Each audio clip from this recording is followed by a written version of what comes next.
way. Force. The Force will be with you. Always. Welcome to Star Wars Uplink, your source for everything Star Wars gaming. Each week, your host will go over the news, updates, and more that have been happening in the galaxy far, far away. Come join us and our community of like-minded fans as we dive deeper into Star Wars games, past, present, and future, Star Wars lore, and the new shows and movies as they get announced and released. Welcome to Star Wars Uplink. I'm your host, Sage Goodwin, and joined with me today is Sydney Laurel. How are you doing? Doing all right. Thanks for having me. Yeah, so it has been a while. Welcome back, everybody, to the show. It feels fantastic to be doing Star Wars Uplink again. Took a bit of a break for a few months there, and I'm so pumped to be back doing the podcast. It feels good taking that break because there wasn't any Star Wars gaming news. It was just, I felt like I had to kind of make up things to talk about. And we're now getting into the era of Star Wars where we're actually going to be seeing Star Wars games. 2022, it looks to be a pretty good year for Star Wars games. Hooray. We're going to be getting Lego Star Wars, The Skywalker Saga. Always a good thing. That's fantastic. Really looking forward to that. And we're also going to be possibly getting some more reveals. I at least expect we'll see some more of Ubisoft's Star Wars game. Maybe. And we'll see. But this episode of the Star Wars Uplink podcast, we're going to be setting the standard for what to kind of expect as we reboot the podcast. So, as you noticed, we have a new intro. We have new everything. New breakdown of the show. We're going to have a segment. We're going to be segmented in the podcast. So we'll have a section that we talk about the main topic. We'll have a break for lore. I don't know if we'll have lore for this episode, but we'll see. We'll have Dinko have a little section on lore and Star Wars lore. And then we're also going to be talking about the news in Star Wars video games as well as Star Wars as a whole, both the TV shows and the movies as we go forward. So in this episode, we're going to be talking about Star Wars Eclipse, and we're going to be talking about some of our hopes for Book of Boba Fett. So let's jump right in and start talking about it. Just you reconsider playing that message for him. So, there we were. Also, update for all everybody. We're married. Hey. So, Sydney is my wife. Last time we had you on the podcast, you were just my girlfriend. Just your girlfriend. Just my girlfriend. We haven't even proposed yet. Wow. Everything goes so fast. Right? It's wild. So we did get married this year. We got married in October, and we were both super pumped about Star Wars, Naturally. Star Wars gaming. Like, who wouldn't? Exactly. Come on, guys. Get with the program. Yeah, so we're super pumped. But we're there sitting on the couch. We're watching the Game Awards. Yep. And then all of a sudden... Randomly. Like, okay, just...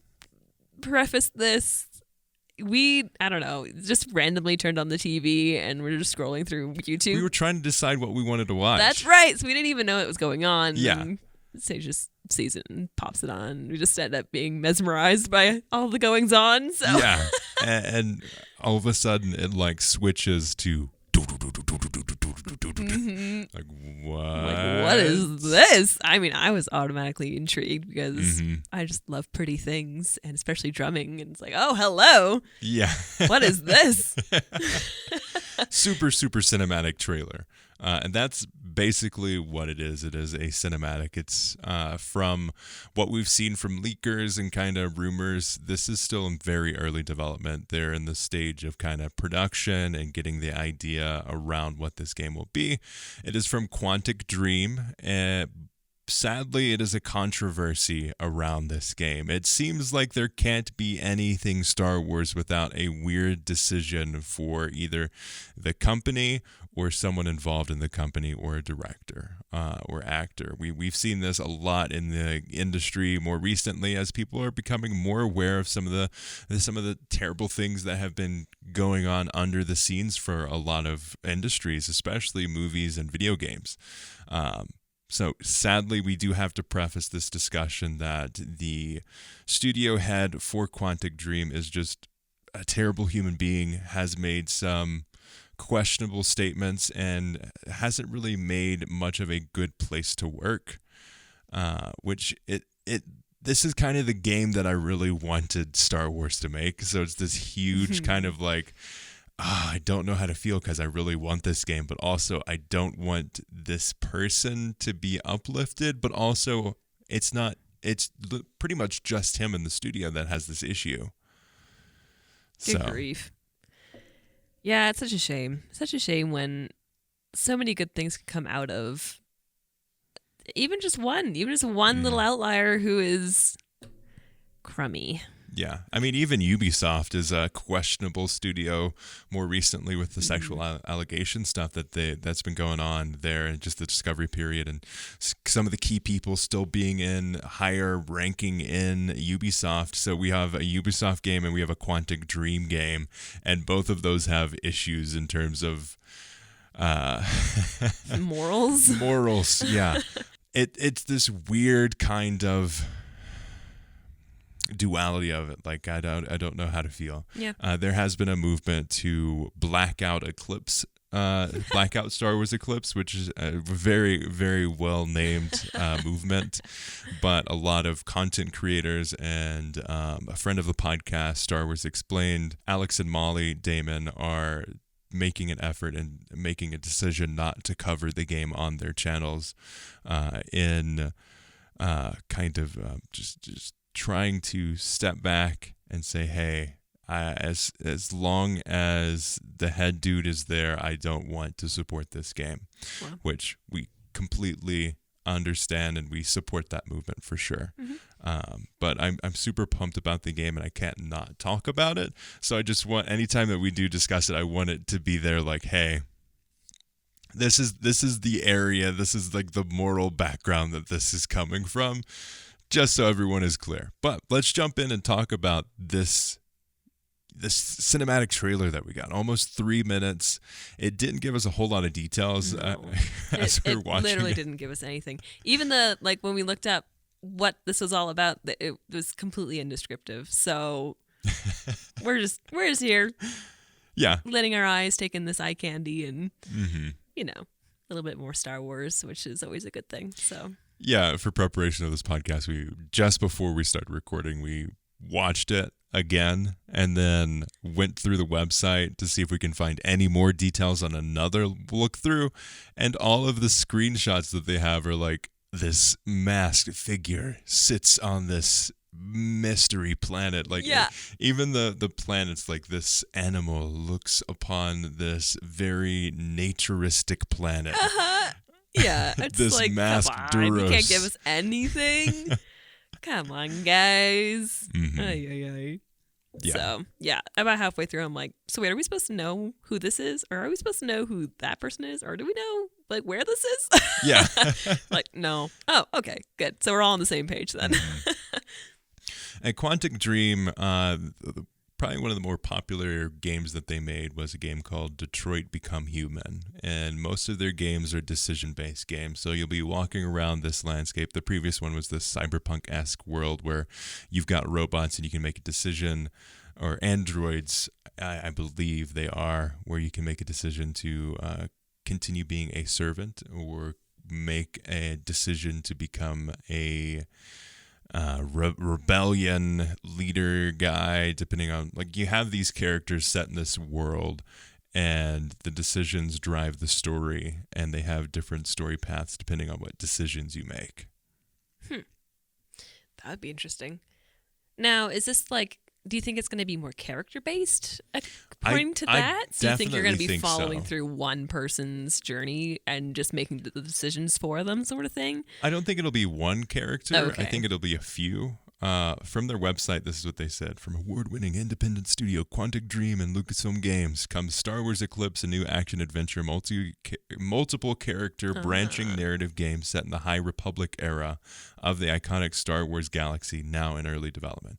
So I had totally forgot this was set in the High Republic, which the High Republic is... I think it's 500 years before the Clone Wars. Oh, wow. Yeah. Because right before we were recording, we were like, what? Like, so what's the time frame is this? Because obviously there's 300. Yoda and... Okay. Yeah. It was a period of time for around 200 years between, let's see, approximately 300 BBY before Battle of Yavin and 82 BBY. Which the Galactic Republic was said to be at its height. It was also the golden age for the Jedi, who were significantly more active throughout the galaxy, and a time of expansion and exploration in the Outer Rim territories. So when the High Republic era started, like, they really promoted it really hardcore, and I was very disappointed because it seemed like no one was saying anything, but it seemed like there were going to be video games, and it was just comics and books. I know all the books and the comics people were super pumped about it, and I've heard that there are some great stories set in the High Republic, but it wasn't really my jam, at least in terms of that specific era. No, it clearly wasn't your jam because I didn't hear anything about it. So Yeah, so this is set in the High Republic era, the height of the Jedi Order, and we saw a lot of lightsabers in that trailer. We also saw Yoda on Coruscant, so I do hope we get to see some Coruscant. This would be the first kind of exploration of Coruscant since, like, Battlefront and the original Battlefronts. yeah, I get the feeling we're not. I just You don't get think that so? feeling. Maybe we'll get some like I don't know. Jedi grounds or something like that. But But if this is the height of the Jedi, like the golden age of the Jedi, you've got to kind of expect we'll see the Jedi Temple at least. yeah. Like that's what I mean. Like we'll get into the Jedi Temple and all that. But you don't think we'll be going to like the seedy underbelly or anything like that? Nope. As long as we see Coruscant and they acknowledge that you can play Coruscant in a game and it still be canon and still be, I mean, I expect it to be canon. But just the fact that they acknowledge that, hey, look, you can have things based on Coruscant. It doesn't have to be a sand planet. Yeah. We'll see. That's going to be like the one thing that gets cut. Knock on wood. Yeah, so it's going to be a multiple character based, decision or branching narrative game. So what kind of characters do you think we'll see? I wonder, I think we'll at least be able to play Yoda for a little bit. I don't think we would see Yoda unless we'd be able to at least interact with him. Yeah. It'd be great to play Yoda. I think that'd be really cool to see. Just like playing a little Yoda. He'd be young Yoda. He'd be what? Younger Yoda. Yeah. Because he's 900 years old, so minus 200 years. 700. Yeah, he'll be young whippersnapper of a Yoda. Little sapling Yoda. Yeah. Practically baby Yoda. I mean, if Grogu is 50 years old, that kind of, Yeah. Wow. If 50 years equal 1 year, he's probably he's like Math. 14. He's like 14 at the time of this. Oh my gosh. Yeah, so I don't think they would introduce a character like Yoda, or it is Yoda, because as that's one thing that they are able to tell us is that it is indeed Yoda. Yeah. I don't think they'd introduce a character like Yoda in this cinematic if we weren't able to at least interact with him. Oh, I would hope to be able to play with him, because that'd be a very interesting, it'd be so cool to get in the mindset of Yoda and have see what kind of decisions he's making. I don't know. I feel like Yoda's a bit too canon to be able to mess with him, you know? I definitely think I don't think. I mean, they're going to be able to control what decisions he's make. It's not like, hey, go romance that. It's like you can't do anything, right? Yeah, I don't know. I don't think that No, I don't think you'll be able to play as Yoda. I feel like he's too untouchable. Okay. You think it'll be all new characters that you'll be playing, and then you'll be interacting with some of those staples are around that time? Okay. Yeah. I can see that. Yeah.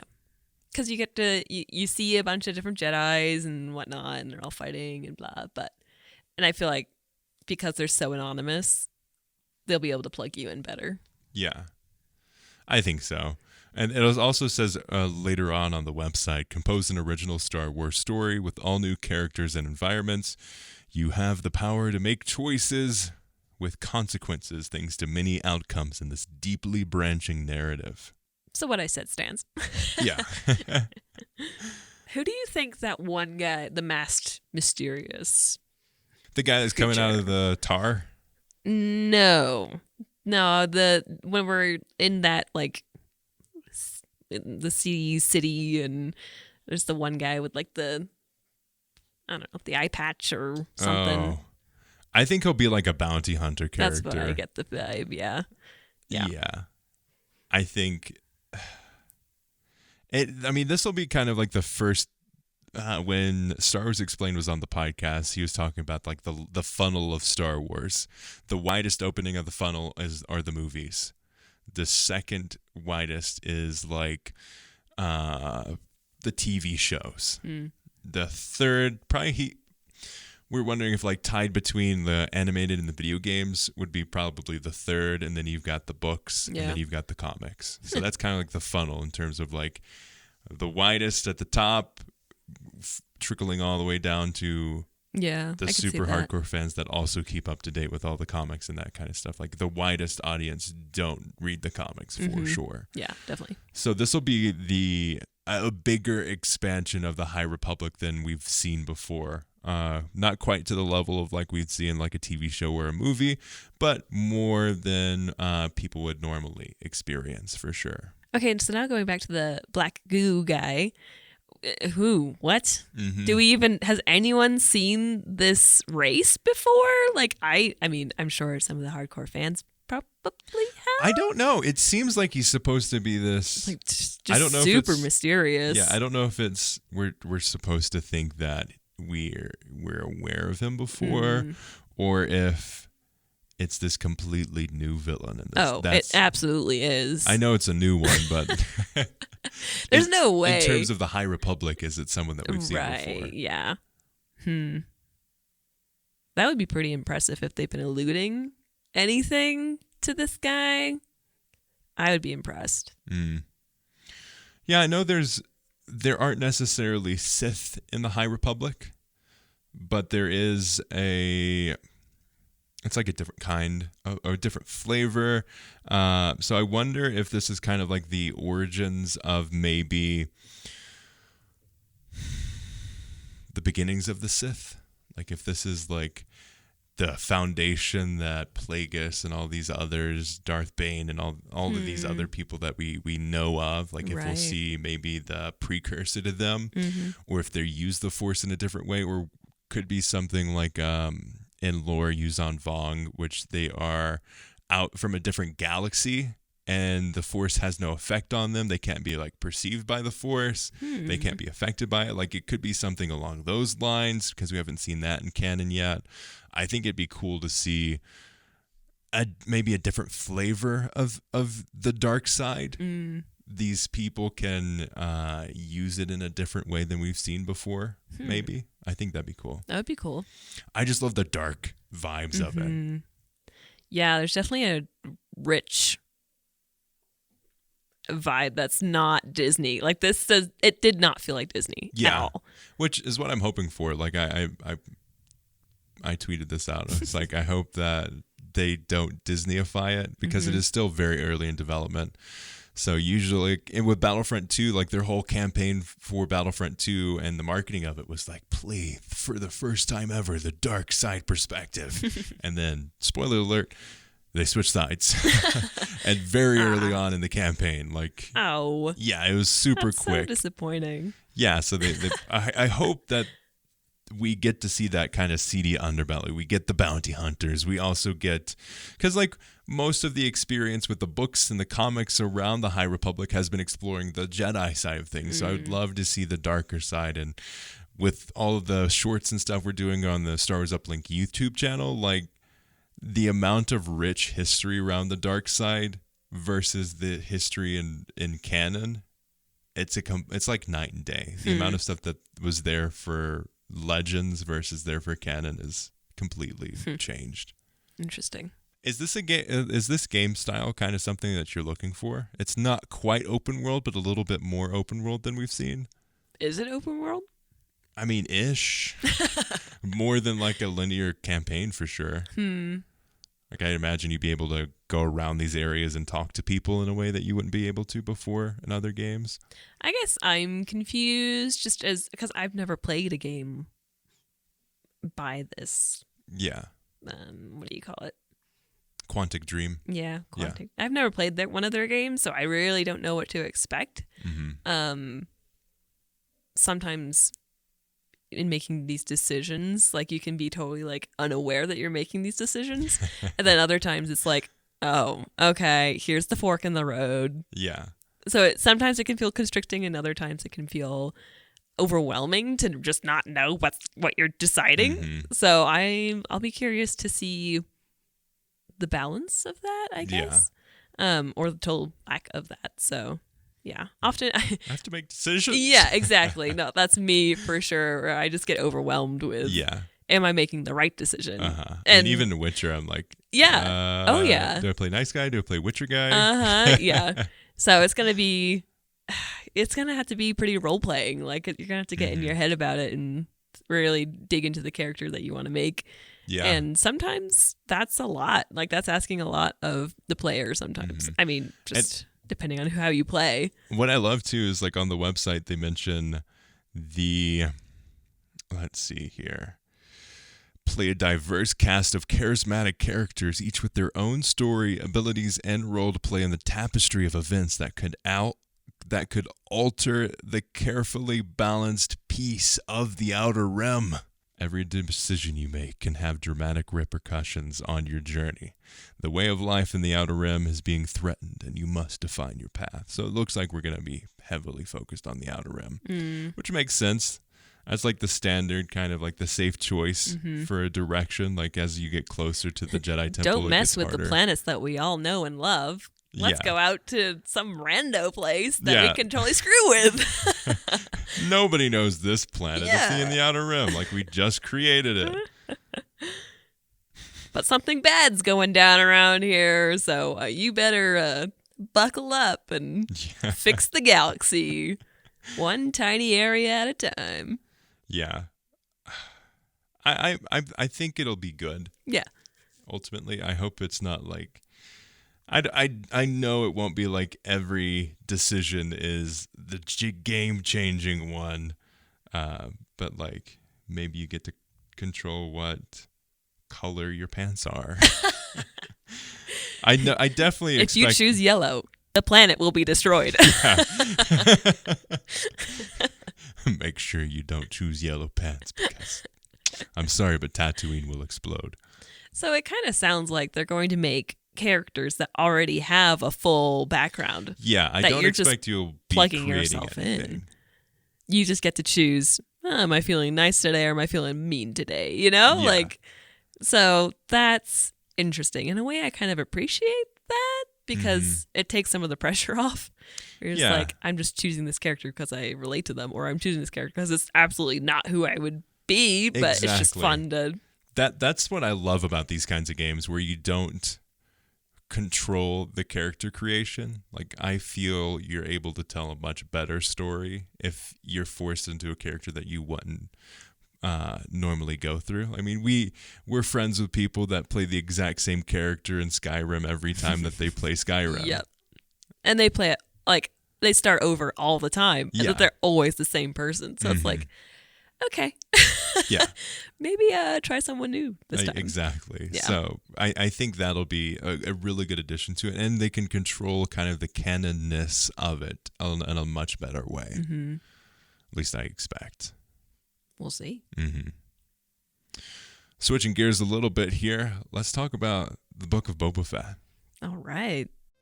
This podcast is a production of Uplink Media Group. Uplink is a podcast network dedicated to highlighting the love and experience of gaming and pop culture. Check out our other shows, The Battlefield Show, Star Wars Uplink, and The Forge, the Halo Infinite podcast, as well as our YouTube channels for even deeper dives into Battlefield, Star Wars, and more. YouTube.com/Uplink podcast and StarWarsUplink.com.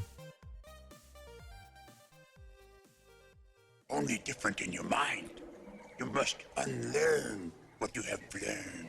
So, I have intentionally not been watching any of the teaser spots or anything like that because, I don't know, now that we're kind of going into the lore side of things and covering it on the podcast, I'll probably start doing that more, but I want to at least have one last hurrah before I have to, dive deep into every little bit and detail of it. But I've been intentionally staying away from it because I feel like, at least from friends that I've talked to, it doesn't seem like it's putting it in the direction that I think a lot of people expect it to go to, and I don't want any of those expectations. So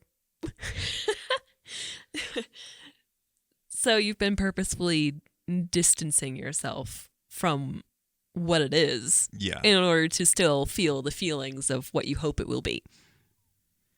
No, I am distancing myself from it so I can have more of an open mind to what it will actually be versus what they're promoting it as. Okay. Yeah. Okay. So you're just trying to have a completely clean slate. Uh-huh. So that being said, let's talk about our expectations. Right. What are you hoping for in this? Well, I'll tell you what I expect. Okay. I expect it's going to be a lot like Mandalorian.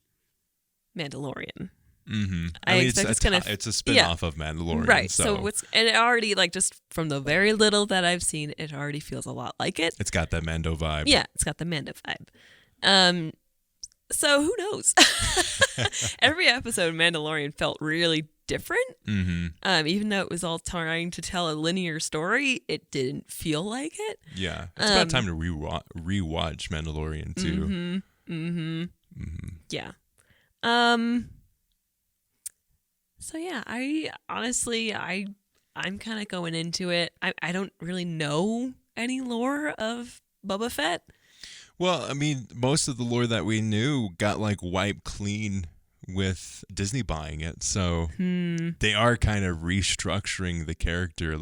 We know he survived now. Right. With Mandalorian, because we didn't know that previously. And now we see him dethrone Jabba. Mm-hmm. I wonder, because, I did watch one of the teaser spots, and it was Jabba ruled with fear. I want to rule with loyalty or trust or something like that, loyalty. Because when it ended, when Mandalorian ended and they showed that Boba Fett will return in the Book of Boba Fett, I was getting oh, he's going to be the new gangster mob dude, and he is going to rule with fear because he survived a Sarlacc. So I don't know what direction they're going to go with it. Honestly, he's going to talk too much. You think? Yeah. You think we're going to get sick of him? Yeah. We're going to get a Boba Fett that's not mysterious. We're just going to get his whole backstory, and we're going to get all of this information. And that's the great thing about Boba Fett. He's this masked guy with a jetpack. He's awesome because he's quiet. He stays in the corner. He does his slow movement stuff, and we're like, who is this guy? And that's why they're giving it to us, because we've been all asking, who is this guy? How did he survive? And I don't know. I hope they don't explain how he survives. Yeah, I really hope they don't, because that would be really lame. Mm-hmm. You can't I hope weasel stuff your way out of happens that. to him versus him explaining it as well. Because I do agree, if he explains too much, it'll get definitely more in terms of the telling versus showing, where you want to show, not tell, when you're telling a story through film. So I don't know, but it's Disney though, and they like to over-explain they things. do. They just but it's also a TV show, and they've showed that they have some good direction for the TV stuff. because it's not to the level of stakes that the movies are. I feel like there's so many different levels of approvals, and it has to go through so many distillation. Like, it goes through this filter, and then it ultimately comes back as the Disney-ified version of it. Yeah. Where it has to have this arc, it has to have this thing that goes along with this other thing. So I really hope there's some grit in this one. Yeah, I do too. Because even Mandalorian felt a little bit, I don't want to say whitewashed, but like it was just very clean. Yeah, I mean, I would say it's more dirty than we've seen Disney Star Wars go in the past. Maybe except for like Rogue One. Rogue One was very, I'd say, that like grit to it, the texture. Yeah. I mean, they have to go with that texture, right? It's freaking Tatooine after the fall of the Death Star. I mean, I hope so. But like, I don't know. It's the mobs. It's got to, right? I'm talking even just how they film it. Like, it just feels so high tech that it's like, I don't know. I don't know. Maybe this is just me putting on my nostalgia glasses where it's also been such a long time since we saw Mandalorian 2. Yeah, that's true. So probably need to revisit Mandalorian that. was shot with anamorphic lenses too, so it's not super crisp and clean. There is a little bit more of the texture. It's not as perfect as like the movies are shot with. Yeah, and maybe I'm confusing the two of them, where I'm just kind of putting them all in the same bucket. But yeah. They've shown that they have a lot more respect for the past of Star Wars than maybe the Skywalker saga did. I'll put it that way. Okay. Yeah. Yeah. Yeah, and with the TV shows, they definitely seem to be giving them a lot more artistic taste to it. Like they're letting a lot more creatives just kind of go with it and not, like you said, filter it down and Disneyify it. So that's good. So there's some hope, but I'm not getting my hopes up too much. Yeah. Yeah, I mean, that's kind of why I've been staying away from most of the TV spots, is I want to give it the best chance possible. And Boba Fett is a really exciting character. I mean, we haven't seen a whole lot of him since the original movies. Yep. And this will be the first time that we get to see that, like, other than the second season of The Mandalorian. And wasn't he in there a little bit in the first season or something? No, I don't think Was it so. just the second season? I think it was just the second. Okay. I can't remember. Again, we need to rewatch it. And even then, wasn't he like, I think they kind of kept a lot of his fighting like a secret. Because I feel like we didn't see a whole, actually no, that's not true. We did see, wasn't he like. It was in the later sections. Throwing around, chopping people's head off or something like that? He was definitely fighting quite a bit. Yeah. Yeah, but they teased it a lot. I can't remember if it was early in the first season, early in the second season, or maybe later in this first season. But yeah, they definitely teased it. Man, it's been a while since we watched Mandalorian. I know, it's been since it came out. Which is crazy. Wait, when did it come out? 2020. Oh, gosh. Yeah, so 5 years ago. Yeah. Long time. Oh, boy. Yeah. Okay. Yeah, I'm not sure. It definitely seems like they're going to pull out a lot of interesting lore with it. I mean, even just seeing the spider monks. Yeah, I'm so pumped. That was probably the biggest thing for me, was because that's something that I always loved. One of my favorite book series was the Galaxy of Fear books, and one of my favorite books in that series was one where they went to Tatooine and they explored Jabba's palace, and they told some of the history around those monks. The little spider things are actually humans that, in this specific religious order, the ultimate form of enlightenment is going through this process where they remove the brain and then put it in this vat of liquids and fluids and all that kind of stuff to be free of any human needs. You're given all the nutrients you need so you can just sit there in your little spider body and think about life in the galaxy. Wow. It's great. Yeah. It sounds so cozy. Young Sage loved those books. Good job, Young Sage. Yeah. So dark and gritty. I could those books took me a while to read when I first started reading them, and now I can read them like 20-30 minutes. It's hilarious. Yep. Yeah. But I'm really looking forward to seeing what Book of Boba Fett ends up being like, and we will do kind of like with each episode, we'll also cover it on this podcast of what we've been enjoying, what we liked about it. So it'll be a little separate segment of the podcast. We break it down week by week, episode by episode. I think with that, I think we're back. Star Wars Uplink has returned. We're back, baby. New host. It's great. I'm super looking forward to it as we dive deeper into the world of Star Wars, gaming, the lore, the TV shows, the movies. We'll also be doing some retrospectives as well with the podcast, where we go back and play some of those old games for a celebration of. Originally, it was going to be 100 subscribers, but it ended up being 5,000 subscribers. We're over 14,000 subscribers on the podcast now. Or not on the podcast, but on the YouTube channel. It's crazy. Last month we have 3.5 million views. Unbelievable. Wildness, crazy. But I played through the whole of The Force Unleashed, the first one. That was fun. And for celebration of 1,100 subscribers on Uplink Podcast YouTube channel, I went through the whole game of Jedi Fallen Order. That was a 16-hour stream. Force Unleashed was 9 hours, a little less than 9 hours, I think. So I've been playing through the old games, hopping in, and I've been really enjoying playing them through all in one sitting. So we may do an episode on just kind of that, talking about what it's like to play through a Star Wars game in one sitting and what are some of the weird issues that come up when you do something like that. Oh my. Lots of bugs, lots of crashing. Mm-hmm. But thank you all so much for sticking around with the podcast. And if you are back, we greatly appreciate your support.